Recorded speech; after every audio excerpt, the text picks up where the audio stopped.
கோவையில் கைது செய்யப்பட்ட மாவோயிஸ்டுகள் 5 பேரையும் வரும் ஜூன் 3ஆம் தேதி வரை நீதிமன்ற காவல் வைக்க நீதிமன்றம் உத்தரவிட்டுள்ளது.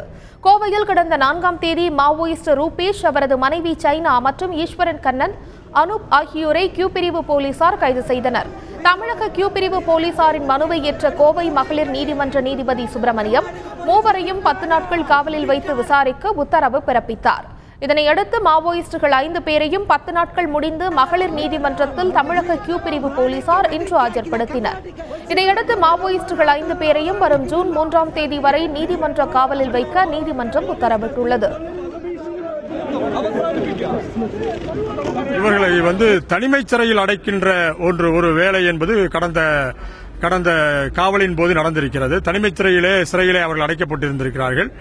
அது சட்டவிரோதமானது, தனிமனித சுதந்திரத்துக்கு எதிரானது. உச்சநீதிமன்றத்திலே சுனில் பத்ரா வழக்கிலே நீதிபதி VR கிருஷ்ணய்யர் கொடுத்த தீர்ப்புக்கு எதிரானது.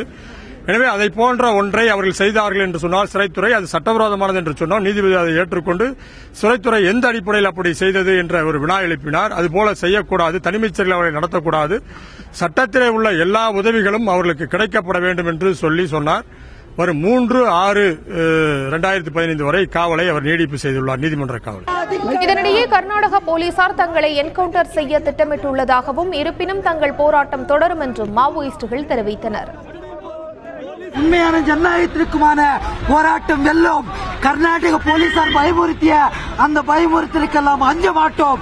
கர்நாடக போலீசார் என்னுடைய உயிருக்கு பயமுறுத்தினார்கள், அதற்கு அஞ்ச மாட்டோம். ஆனால் மலைநாட்டிலும் கடற்கரையிலும் நடக்கக்கூடிய ஆயுத போராட்டம் வெல்லும்.